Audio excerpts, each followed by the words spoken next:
힘내라 동학개비 저평가 실적줄을 잡아라 2부를 시작하도록 하겠습니다. 코로나19의 영향이 엉뚱한 곳에서 나타나고 있습니다. 미국이 중국을 코로나19의 진원지로 지정을 해서 경제적 제재뿐만 아니라 보상 요구를 지금 하고 있는 상태인데요. 아직까지는 정치적 선언 정도로만 보이는데 상황의 진전 여부에 따라서는 세계 경제에 문제를 일으킬 수도 있지 않을까라는 생각이 듭니다. 경색되고 있는 미중 간의 관계에 대해서 알아보는 시간을 갖도록 하겠습니다. 김일구 하나투자증권 수석 이코노미스트 조용찬 미중산업경제연구소 소장 나오셨습니다. 예, 안녕하십니까? 예, 안녕하십니까? 예. 자, 상무님께 먼저 한번 여쭤봐야 될 것 같은데요. 지금 언론에서 얘기로 1차 무역협상이 종료될 가능성도 있고 그다음에 또 2단계 무역전쟁이 벌어지는 게 아니냐라고 하는 우려도 또 있고 이런 상태입니다. 여기에 대해서 어떻게 보고 계십니까? 글쎄 지금 제가 볼 때는 아직까지는 정치적인 단계로 봐야 되지 않겠는가 싶어요. 예. 이게 정치와 정책으로 나눠서 본다고 한다면 정책이라는 건 하나의 국가 단위라고 봐야 되거든요. 이거는 뭐 누군가의 정치인에 의해서 움직인다라고 볼 수는 없는데 예. 미국의 뭐 트럼프 대통령이나 폼페이오 국무장관이 이야기한다고 해서 이게 정책이냐라는 거는 꼭 아닙니다. 왜냐하면 그렇죠. 올해 예, 예. 대통령 선거가 있기 때문에 그냥 정치적으로 그런 이야기를 할 수 있고 미국의 저기 흔히 말하는 미국의 근간을 이루는 제도 그 기관들, 미국의 정부 기관들이나 또는 뭐 사회 기관들, 미국을 구성하는 그런 게 있겠죠. 이거는 뭐 대통령이 바뀐다고 해서 바뀌는 건 아닌데 예. 거기서 이런 이야기를 하는 것이냐 아니면 정치인이 이런 이야기를 하는 것이냐. 물론 대통령이 이런 이야기를 계속 해가면서 실제로 정책으로 옮길 수도 있습니다. 그렇죠. 예. 예, 그렇지만 아직까지는 정책으로 옮기겠다는 의지를 보이면서 이런 이야기를 하는 건 아니고 지난번에 합의했던 것을 이행을 해라. 특히나 이제 뭐 올해 선거와 관련해 가지고 제일 중요한 게 일단 농산물이겠죠. 예. 그러니까 이게 그래야지만 이제 트럼프의 지지층들이 열심히 투표하러 나올 건데 그렇지 않으면 지금 뭐 이런저런 핑계를 대면서 중국이 미국의 농산물 구매를 늦춰버리면 내년에 하겠다 이러면 트럼프 대통령으로서는 이 그렇죠. 선거에 예, 굉장히 예. 불리한 거죠. 그러니까 이거는 어떻게 보면 좀 정치적인 이슈입니다. 그러니까 아직까지 거기서 벗어난 것 같지는 않고 예. 근데 여기서 이제 미중 간에 서로 간에 좀 논란이 극심해지기 시작하면 뭐 한 달쯤 후에는 이게 그러면 이게 국가 단위 약속이기 때문에 중국이 약속을 안 지킨다는 이유로 이제 미국의 국가가 움직일 수가 있겠죠. 예.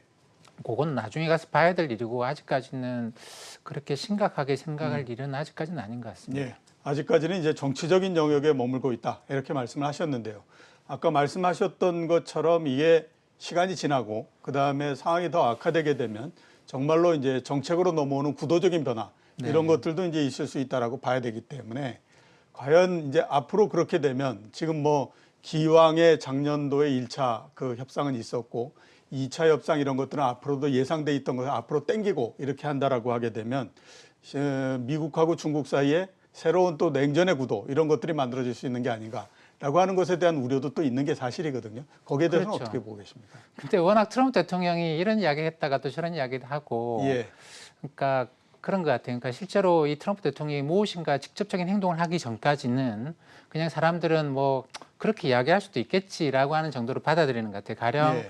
2018년에 재작년에 이제 미중 간에 미국이 중국에 관세를 때리면서 그때부터 이제 뭐 중국 주가도 떨어지고 한국 주가도 떨어지고 전 세계가 미중 갈등이라고 하는 표면으로 드러나는 걸 우리가 봤죠. 근데 네. 이것도 막 관세 때린다 할 때까지 우리는 전혀 시장은 반응은 안 보였어요. 뭐 그런 네. 이야기를 할 수가 있겠지 뭐 이런 정도였고 또 엎어 놓는다 뭐 이런 거 있는데 막상 관세를 딱 때리니까 서명을 딱 하고 나니까 아이고 이거는 더 이상 트럼프 대통령이 그냥 엄포로 그러니까 위협을 하는 이야기가 아니구나라고 하면서 그때부터 급격한 조정이 들어가거든요. 그렇죠. 예. 근데 지금도 마찬가지입니다. 이게 이제 협상도 할 거고 그동안에 근데 우리가 생각해 보면 그래요. 지금 중국도 그럴 만큼의 여유가 없고 그리고 뭐 트럼프 대통령도 그런 이야기를 공공연하게 합니다만 중국이 트럼프가 이번에 재선되기를 그렇게 바라는 것 같지가 않아요. 네.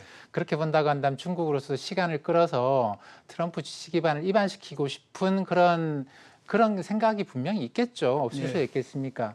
그렇게 본다고 한다면 야, 이 문제는 좀 심각하게 갈 것 같다 이렇게 생각하시는 분들이 많으실 거라고 봅니다만 그렇더라도 트럼프 대통령이 그동안의 행동을 볼 때는 사인하고 백악관에서 사인을 해서 이렇게 사인한 걸 보여주기 전까지는 그렇게 심각하게 받아들일 일은 아닌 것 같습니다. 예. 자, 소장님께도 동일하게 아무튼 한번 여쭤봐야 될 것 같은데 지금의 상황을 어떻게 보고 계십니까? 네, 저는 지금의 상황 같은 경우는 중국이 제대로 된 사과를 하지 않는 한 미국을 중심으로 해서 서방 국가들 같은 경우에는 뭐 중국에 대한 때리기가 상당히 강화되지 않을까 보여지고요. 또 예. 그런 측면에서 보면 앞으로 1, 2주가 가장 중요한 분기점이 될 것으로 보여지는데요. 뭐 트럼프 대통령 같은 경우에는 중국이 1월 15일 날 약속했던 1단계 무역 합의를 통해서 2천억 달러에 달하는 미국 제품 수입과 관련해서 지금까지 상황을 살펴보고 있는데요. 이행이 제대로 진행되지 않았다면은 빠르면 1, 2주 안에라도 중국과 관련된 1단계 무역협상 무효화뿐만 아니라 관세 보복에 나설 가능성이 크지 않을까 보여집니다. 현재 미국이나 서방 국가들이 볼 경우에는 현재 중국 같은 경우는 철학이라든지 사상, 정치 체계뿐만 아니라 경제 구조가 사뭇 다르다는 겁니다. 이 때문에 중국이 현재 코로나 바이러스로 인해서 서방 국가에 관련된 기존의 그 경제 질서뿐만 아니라 국제 질서를 위반하는 그런 문제들이 제기가 되면서 앞으로 중국과 관련돼서는 아무래도 상당히 공동 전선을 형성할 가능성이 크고요. 이렇게 됐으면 중국 제품과 관련된 불매 운동에 그치지 않고 중국과 관련된 글로벌 서플라이 체인망, 공급망 자체를 다시 변화시킬 가능성이 있습니다. 이렇게 되면은 전 세계적으로 무역 물동량도 축소가 될 수가 있기 때문에 뭐 지금 현재 상황은 무역 협상 부분이 조금 더 진정돼서 무역 갈등이 진행이 되고 있는데 앞으로 경제와 관련된 본격적인 전쟁, 또 기술 전쟁, 그리고 추방 전쟁에 이어서 군사적 충돌까지도 갈 수 있는 상당히 위험한 분기점이 된 것으로 지금 파악이 되고 있습니다. 예. 지금 그 소장님께서는 지금 상황은 조금 아무튼 좀 심각한 상태고 앞으로 1, 2주 정도 후에 앞으로의 향방이 결정되지 않겠느냐. 이렇게 이제 말씀을 해주셨고요. 다시 그 우리 상무님께 한번 좀 여쭤봐야 되겠습니다. 지금 이렇게 이제 갈등이 상당히 많이 일어나고 있는 상태인데 이게 경제에 어떤 영향을 줄 거라고 보십니까? 글쎄요, 제가 볼 때는 트럼프 대통령은 어쨌든 올해 재선을 해야 되고 그리고 지금 현재 지지율 조사에서 바이든한테 밀리고 있기 때문에 이번 대통령 선거를 어떤 전략을 갖고 갈 것이냐. 근데 지금 중국 때리기로 지난번 2016년 대통령 선거는 이제 중국 때리기로 결국은 성공을 한 것인데 또다시 중국 때리기를 지금부터 만들어서 끌고 가기에는 이게 앞으로 상황의 변화가 어떻게 생길지를 몰라요. 그렇기 때문에 아직까지는 그런 전략을 확정 짓고 가기보다는 이렇게 여러 가지 여러 수를 더 놓고 그 중에서 하나 어느 게 제대로 걸릴 것인가. 미국 국민들이 어디에 가장 관심. 왜냐하면 이게 선거라고 하는 건 단기전이거든요. 그렇죠. 미국의 장기적인 전략을 놓고 이게 뭐 선거를 할 수 있는 상황이 아니기 때문에 단기전에서는 사실 트럼프처럼 수를 굉장히 복잡하게 깔아놓고 하나를 그 가지고 집중적으로 공격하고 들어가는 그런 변칙적인 플레이어가 이길 가능성이 굉장히 높죠. 지금 이제 사람들을 중국 관심을 돌렸다가 왔다 갔다 할 건데 정말로 미국 국민들이 여기 관심을 가지면 이쪽으로 집중할 겁니다. 그래서 제가 볼 때는 이거는 선거 이슈로 보는 게 맞지 않겠는가. 지금 이제 수를 많이 만드는 것 중에 하나겠죠. 근데 이게 경제 문제로 보면은 뭐 저기 조금 전에도 그런 우리나라 기재부 차관께서 그런 말씀하시는 게 나왔습니다만 이번에 일본은 곧바로 리쇼어링이라는 카드를 들고 나왔어요. 그러니까 해외 나간 기업이 국내로 다시 들어오면 비용의 3분의 1을 대주겠다, 국가가. 유럽도 2008년 이후로 이 비슷한 정책을 썼고 미국도 트럼프 이전에 오바마 대통령이 이 리쇼어링이 핵심이었습니다. 그 우리나라도 이제 마찬가지로 각도로 생각을 해봐야 되겠죠. 뭐 우리가 그전에는 정말 하찮은 걸로 본 건데 마스크라고 하는 거. 이번에 그게 아니구나라고 하는 걸 다들 느꼈잖아요. 그러면 우리가 싸다고 해서 해외에 의존하는 그런 식으로 계속 갈 수가 없는 겁니다. 그렇기 때문에 우리나라도 어떻게 보면은 여러 가지 특히나 보건의료와 관련된 것들을 이 국산화하는 수입을 대체해 나가는 그런 정책을 펼 것이고 전 세계가 그런 정책을 펴 나갈 것이에요. 특히나 이번에 이제 뭐 트럼프 대통령이 어떻게 이 문제를 끌고 가든 많은 나라들이 중국을 중심으로 한 서플라이 체인을 유지하는 것은 이건 굉장히 심각한 위험을 갖고 있다는 거 다 느꼈습니다. 그렇기 때문에 우리가 해외에 너무 많이 의존하는 거는 좋지 않다. 그럼 우리나라도 중국에 많이 의존하는 걸 부품 공장 이런 것들을 국내로 다시 가지고 와서 국내에서 부품 만드는 거 생각해야 되고 뭐 그러면 어떻게 했습니까? 우리 경제로서는 그러니까 경제 안보 관련된 측면에서 굉장히 중요해요. 예. 근데 이게 우리나라가 수출하는 국가다 보니까 우리나라 경제는 상당히 심각한 악영향을 줍니다. 그래서 김용무 차관은 최근에 언론에 나와서 계속 그 이야기를 하고 있거든요. 4월 달에 무역 수지 적자가 될 정도로 수출 증가율이 현저하게 떨어진다. 마이너스 24% 정도 나오지 않았습니까?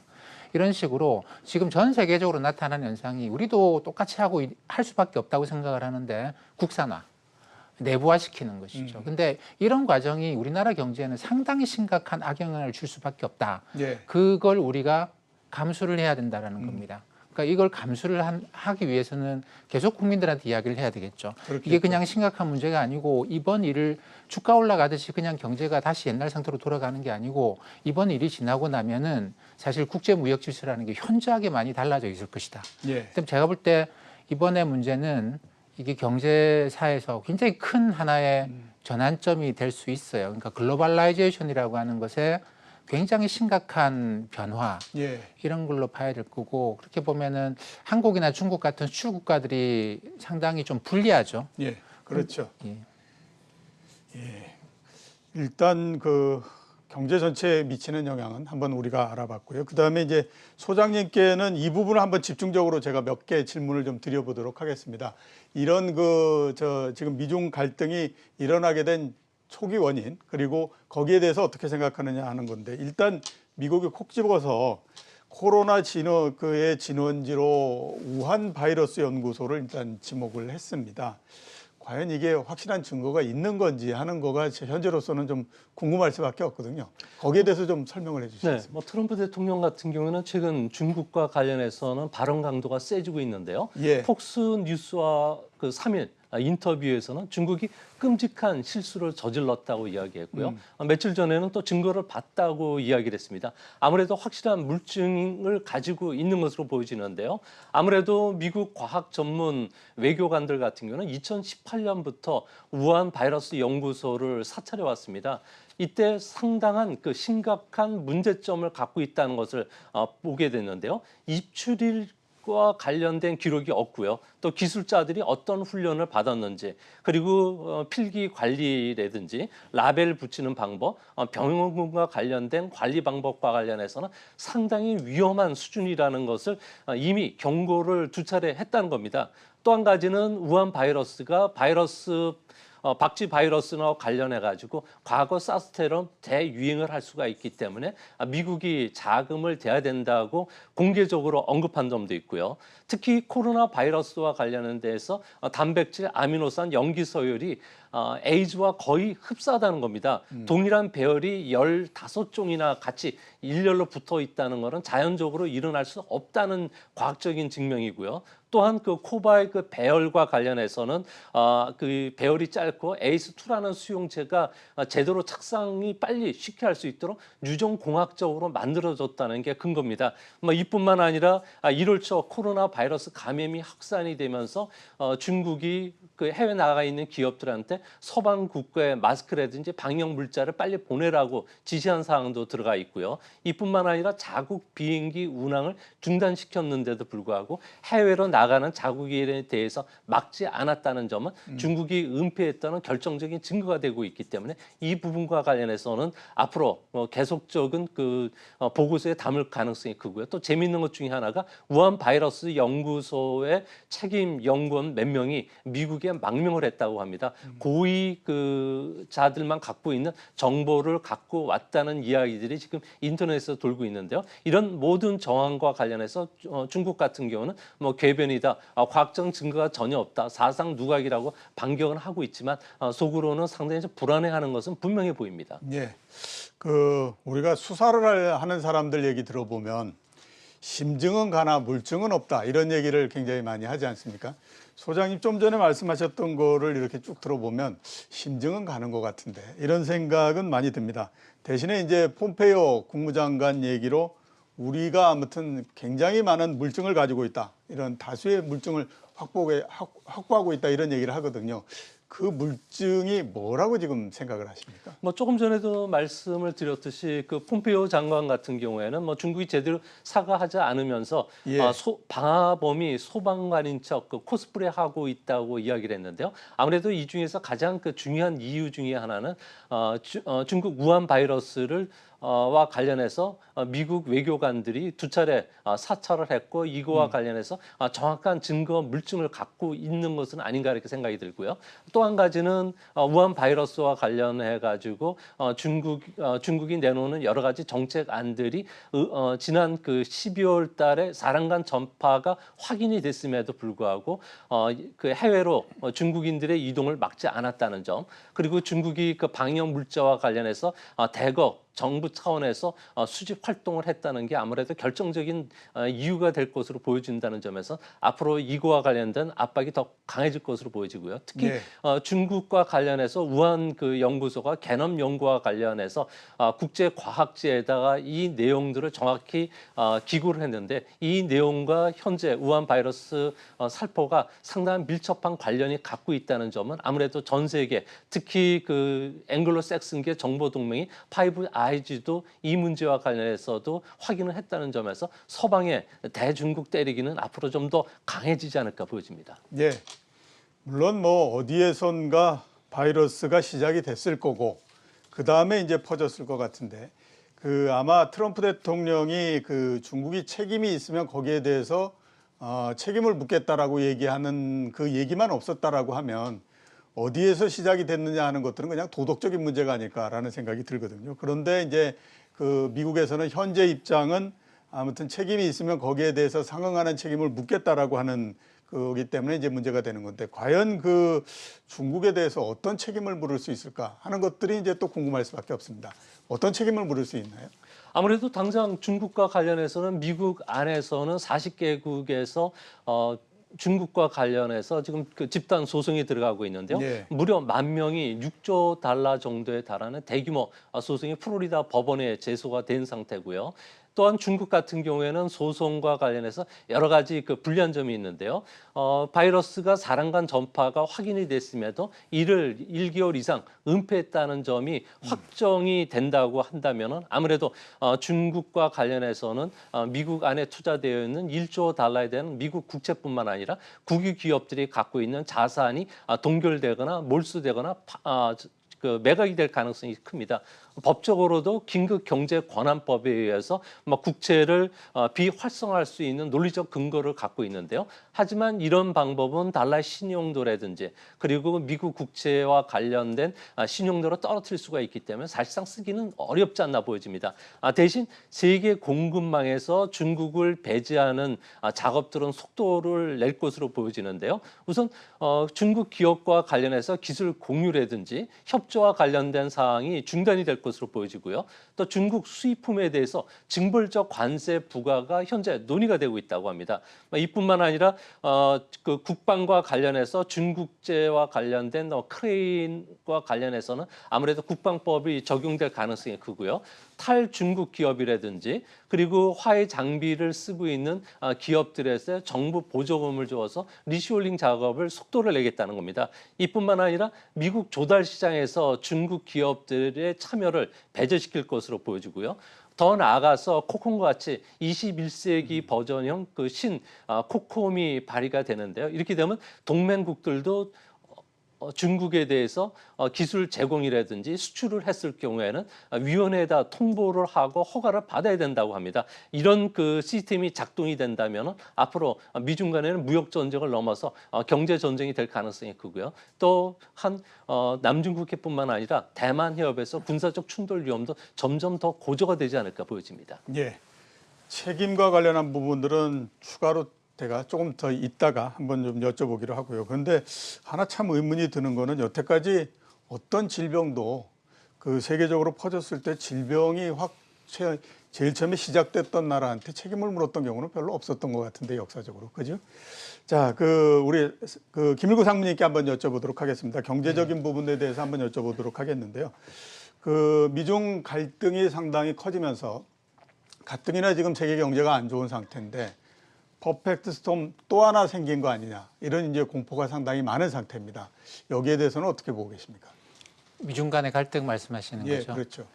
예, 거기에 대해서는 사실 트럼프 대통령이 말을 꺼내긴 했고 그다음에 이제 폼페이오 국무장관이 국내에서는 번역되기를 어마어마한 증거를 갖고 있다 뭐 이런 식이었는데 예. 원문은 트리멘더스 에비던스가 아니고 시그널이거든요. 시그널. 그러니까 심증을 갖고 있다. 심증은 엄청 많다. 이런 이야기인데 이게 이제 국무장관으로서 외교적인 생각을 많이 하고 한 발언이겠죠.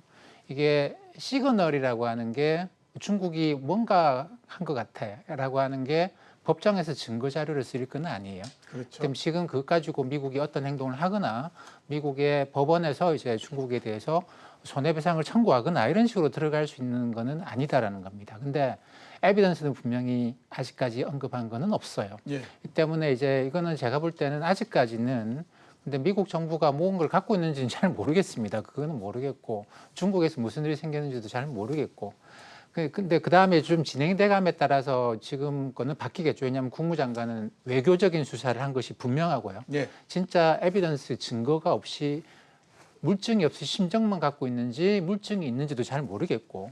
근데 우리가 이제 이 모든 과정에 거쳐서 이번에 알게 된 게 뭐냐면 실험실에서 유전자를 조작해서 새로운 바이러스를 만들고 있더라라는 걸 알게 됐습니다. 예. 실험용으로 만들고 있더라는 실험용으로. 걸 알게 됐고. 근데 그게 뭐 이번 바이러스가 그거와 관련 있는지는 없는지는 모르겠지만 어쨌든 그 정도까지 가 있다라는 걸 우리가 알게 됐어요. 그러다 보니까 각국이 여기에 대해서 상당히 좀 위험하다라고 생각을 하게 되고 WHO가 그 부분에 대해서 확실하게 통제 권한을 갖고 있는 것 같지는 않더라. 예. 그러면 다른 나라가 그런 행동을 하는 것을 어떻게 컨트롤할 것이냐. 이게 제가 볼 때는 가장 심각한 문제입니다. 그래서 이번에도 미국이 지난번에 경기 부양책이라고 하는 2조 2천억 달러의 부양책을 만들었는데 이거의 정확한 정식 명칭이 뭐냐면 약자로 CARES Act예요. CARES인데 이게 ES가 Economic Safety인가 아마 그렇습니다. 예. 경제 안보예요. 경제 안보. 그러니까 지금 이제 경제를 끌어올리겠다, 성장률을 올리겠다라고 만든 경기 부양책이 아니고 자기 나라 경제를 막아놓고 안보를 챙기겠다. 이게 지금 어디서 무슨 일이 생겼는지 잘 모르겠는데 일단 우리가 알게 될 때까지는 시간이 좀 많이 걸릴 것 같다. 근데 예. 거기다가 올해 연말에 또 선거가 있기 때문에 제대로 일이 잘 진행되지 않을 수도 있고 하니까 올해 연말 지나고 내년 초까지 이걸로 경제 안보를 지키겠다. 다른 나라에 대한 의존을 최대한도로 줄이고 가겠다라고 하는 게 이번에 흔히 말하는 경기 부양책의 핵심입니다. 예. 그렇기 때문에 미국으로서는 이 문제를 그냥 넘어갈 것 같지는 않아요. 왜냐하면 이미 과학계가 그까지 가 있다라는 걸 우리가 이번에 다 알았기 때문에 그냥 끝날 것 같지는 않고 이걸 상당히 좀 오랫동안 조사를 해 나가는 과정은 거치겠죠. 근데 이제 미국 입장에서는 의회가 이번에 승인해놓은 금액 자체가 한 1년은 충분히 버틸 수 있을 만큼 선거에 뭐 미국은 대통령 선거 끝나고도 당선자가 확정 안 되는 경우도 있어요. 예. 시간 더 끌기도 그렇죠. 하죠. 예. 지난번에 이제 2000년도. 예, 2000년에 그런 일도 있었습니다. 그렇기 때문에 다시 미국 그 정부가 정상화돼서 이 문제를 풀어 나갈 때까지 시간이 얼마나 걸릴지 모르겠지만 그동안에 경제 안보를 지킨다. 예. 이게 어떻게 보면은 지금 미국의 입장이 그렇기 때문에 미국은 여기서 성급하게 결론을 내릴 것 같지는 않아요. 중국하고 관계도 마찬가지인데 성급하게 결론을 내리는 게 아니고 계속 아마 지켜보려고 하지 않겠는가. 중국이 어떻게 나오는지를 계속 지켜보려고 할 것 같고 중국도 마찬가지 이런 각도에서 미국을 바라볼 거거든요. 그렇겠죠. 대통령이 바뀔 수도 있고 그다음 그러면 어떻게 지금 야당은 이 문제에 대해서 어떻게 생각하느냐. 미국 국민들은 이게 바이러스 연구소에서 이런 일들이 벌어지고 있다라고 하는 것을 어떻게 받아들일 것이냐. 뭐 이런 고민들을 많이 하고 있는 것 같습니다. 네. 예.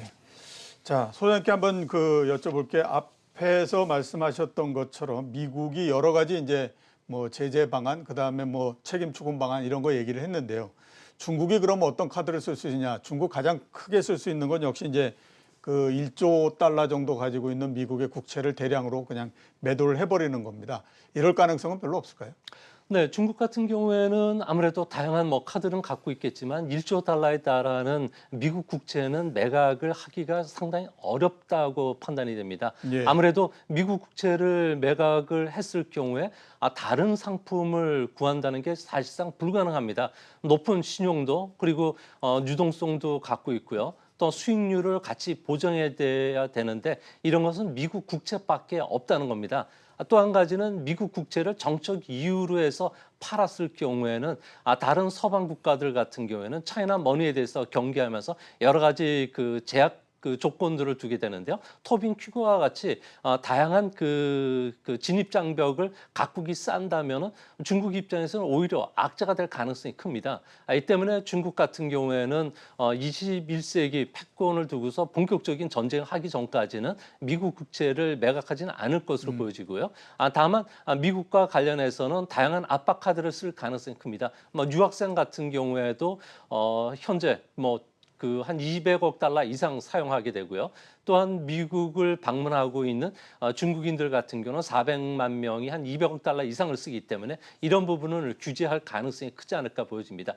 또한 그 서방 국가들 같은 경우는 중국을 억제하기 위한 미국의 대포위망 전략에 포함이 된 나라에 대해서는 아무래도 수익과 관련된 규제를 상당히 강화시키고 또 유학생뿐만 아니라 그 여행도 규제할 가능성이 크다는 점에서 아무래도 뭐 사상적으로나 감정적으로 상당히 중국과 관련된 서방 국가들의 갈등 관계는 앞으로도 상당 기간 지속이 될 가능성이 크지 않을까 이렇게 보여집니다. 예, 서방 국가들과까지도 아무튼 갈등은 상당 기간 좀 계속될 가능성이 있다. 이렇게 말씀을 해주셨고요. 국채는 뭐 당장에 매각하거나 그러지는 않을 거다. 그래서 매각을 한다고 하더라도 다른 곳에서 미국 국채만한 상품을 또 매수해서 안정적으로 가져가기가 어려우니까 아마 이런 부분까지도 또 감안을 해야 되는 게 아닌가라는 생각이 들고요. 자, 상무님께 한번 여쭤볼 거는 양해가 있습니다. 21일 날 지금 열리는 걸로 제가 21일 날 맞죠? 예. 22일 날입니다. 22일 날입니까? 예. 22일 날 양해가 열리기로 돼 있는데요. 그 전체적으로 아무튼 이 부분들이 우리나라의 주식시장을 포함해서 어떤 영향을 미칠 거라고 지금 보고 계십니까? 그래서 뭐 이미 중국 정부의 어느 정도 정책 방향이나 생각 이런 것들은 조금씩 나오는 것 같아요. 예. 왜냐하면 양회에서 뭐 처음부터 하는 건 아니니까. 근데 이제 정책 방향이라는 걸 보면 GDP 성장률을 올리는 건 이제 그만하겠다라는 게 좀 강한 것 같습니다. 예. 이번에 뭐 6% 성장 이런 목표도 아마 숫자도 없애버릴 것 같다. 이런 이야기도 나오고 있고, 그리고 예전에는 2008년 금융위기 때는 2009년에 중국이 나서서 인프라 건설 중심으로 해가지고 어마어마한 부양을 한 적이 있죠. 아직까지도 그때 발생한 부채 때문에 중국은 여전히 그 부채를 이제 없애 나간다고 굉장히 힘들어하는데, 예. 그래서 그런 식의 부양책은 절대 없을 것이다. 우리나라도 이번에 보면 나온 정책이 한국판 뉴딜 이래서 뭐 댐 만들고 도로 만들고 이런 식으로 뭐 야 시멘트 많이 쓰이겠네 그러는데 사실 어제 기재부가 발표한 내용을 보면 그런 게 아니거든요. 그렇죠. 예. 예.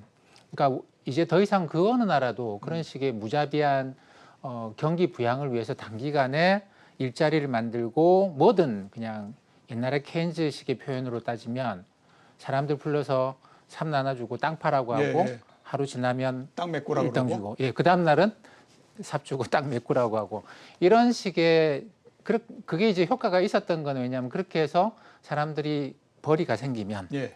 그러면 이제 그 돈을 쓸 거니까 경제가 돌아갈 거 아니냐라는 겁니다. 근데 이번에 그거 했죠. 우리가 재난 지원금이라고 예, 해서 많은 나라들이 그 비슷한 걸 했습니다. 현금 나눠주기 위해서 땅 팠다가 묻었다가 하는 게 아니고 그냥 현금을 나눠준 거기 때문에 이제는 그런 식의 정책 카드는 안 쓸 거예요. 그리고 최근에 중국 정부에서 나오는 이야기를 보면 대규모 투자는 민간의 투자를 유치하겠다라는 의견입니다. 정부 부채가 증가하는 거를 가급적이면 억제하겠다 이런 예. 식의 생각이 강하고, 그리고 이제 중국 정부도 다른 나라하고 마찬가지, 우리나라도 그렇고 미국도 마찬가지입니다만 모든 나라들이 지금은 경기 부양이 아니고 스티뮬러스 이런 거 아닙니다. 스티뮬라에 하는 부양이 아니고 현상 유지, 그냥 메인터넌스 하는 데만 집중해요. 이 메인터넌스 핵심 뭐냐면 고용이죠. 일자리를 지키겠다. 뭐 대통령께서도 얼마 전에 그런 이야기 했습니다만 일자리 한 개도 잃지 않겠다 뭐 이런 이야기인데, 미국도 하고 있는 정책은 성장률을 올리는 정책이 아닙니다. 정부가 예. 재정 쓰는 게 전부 다 일자리를 지키는 그런 것이고 중국도 이번에 이제 양회에서 나올 거는 제가 볼 때 그래요. 성장 목표 빼고 일자리를 만들 수 있는 데다가 돈을 쓰겠다. 그렇지 않은 데는 쓰지 않겠다. 그렇기 때문에 부양책에 대한 기대는 좀 접으시는 게 좋지 않겠는가 생각을 합니다. 예. 저희가 방송을 하고 있는 중에 미중 무역 대표가 전화회담을 했는데 상호 협력을 강화키로 했다라고 얘기를 했습니다. 자, 소장님께 한번 그 중국 경제에 대해서 한번 여쭤보도록 하겠습니다. 지금 중국 경제가 뭐 모든 나라들의 경제가 다 그렇지만 상황이 상당히 안 좋은 상태입니다. 그래서 올해의 성장률 목표가 뭐 3% 되지 않겠느냐 이런 그 얘기도 있고요. 그렇게 되다 보니까 이제 6%대 성장도 앞으로는 진짜로 어려워지는 거 아니냐 이런 그 얘기도 있습니다. 여기에 대해서는 어떻게 전망을 하고 계십니까? 조금 전에 제가 잘못 말씀드린 부분을 먼저 정정하고 가도록 예. 하겠습니다. 이번에 그 양해는 정치협상회의라고 하는 그 선전 그 활동 기구가 있는데요. 이거는 21일 날 개막하게 되고요. 예. 실제 예산이라든지 인사안 그리고 정책 방향이 정해지는 전인대 같은 경우는 22일 날 개최가 됩니다. 이번 전인대 같은 경우에도 앞으로 중국과 관련해서 커다란 획이 긋는 중요한 사건들이 있는데요. 이거는 5G뿐만 아니라 AI, 그 빅데이터, 사물 인터넷을 그 새로운 산업들을 중심으로 해서 기존 산업을 융합하는 이런 작업들과 관련해서 엄청난 자금을 투자하게 됩니다. 이런 새로운 성장 엔진과 관련된 모멘텀을 이번 전인대가 제공하게 되는데요. 이렇게 되면은 2035년에 중국은 미국을 제치고 세계 1위 지원 국가로 올라설 계획이었는데 예. 좀 더 앞당겨서 2030년 정도가 될 가능성이 크다고 합니다. 이같이 중국 정부가 서둘러서 각종 경기 부양책을 쏟아내는 것은 아무래도 중국의 싱크탱크라고 할 수 있는 국무원 발전 개혁 연구소에서 내놓은 자료 때문에 그런데요. 중국 같은 경우에는 현재 미중 간의 무역 협상이 상당히 원활하게 진행이 되고 정치 개혁과 관련된 작업이 속도를 내게 된다면은 앞으로 10년간 중국의 잠재 성장률은 4% 그리고 그 이후에는 10년 단위로 3%, 2%로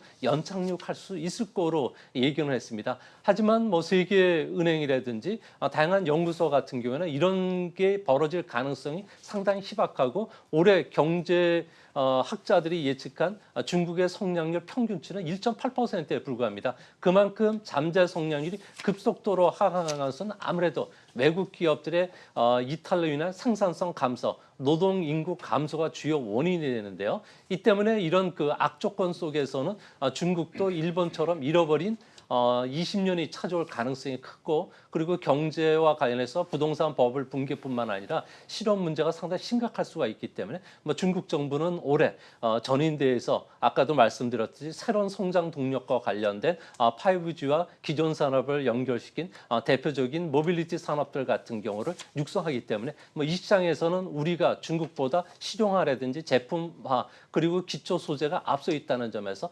다양한 증시의 호재로 작용할 가능성이 크지 않나 이렇게 보여집니다. 예. 자, 오늘 중국을 중심으로 해서 미중 무역 그 갈등을 우리가 중심으로 해서 중국 경제 전체적으로 알아봤는데요. 오늘 나와주셔서 대단히 감사합니다. 예. 감사합니다.